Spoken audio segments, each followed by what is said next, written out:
नमस्ते विद्यार्थी मित्रांनो, 2022-23ला जी पोलीस भरती प्रक्रिया पार पडली, प्रत्यक्ष 24मध्ये ती पार पडली, त्याच्या मेरिट संदर्भात आपण चर्चा करतोय. आणि आता आपण पाहणार आहोत होमगार्डचं मेरिट कसं लागलं होतं. तर फिजा अ म्हणजे विमुक्त जाती अ होमगार्डचं मेरिट कसं राहिलं होतं.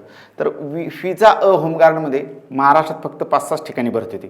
त्यामुळं निश्चितपणे सर्वच ठिकाणचं मेरिट टप लागलं होतं, कारण महाराष्ट्रात 5-6 ठिकाणी भरती होती. अख्ख्या महाराष्ट्रातले फिजा अ होमगार्डने फॉर्म भरलं होतं. त्यामुळे मेरिट तुलनेने टप होतं. पण सगळ्यात टप मेरिट लागलं होतं मुंबईचं, जे 127वर गेलं होतं.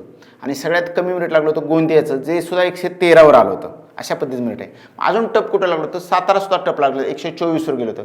रत्नागिरी असेल, पुणे ग्रामीण असेल, यांचंसुद्धा मेरिट 120च्या आसपास आलं होतं. 116, 18, 20 ह्या दरम्यान मेरिट आलं होतं. म्हणजे निश्चितपणे सुद्धा मेरिट टप होतं. धन्यवाद. सह्याद्री अकॅडमी बारामती या ठिकाणी होमगार्डसाठी पोलीस भरतीच्या स्पेशल बॅचेस सुरू. होमगार्डसाठी अचूक जिल्हा निवडून दिला जाणार.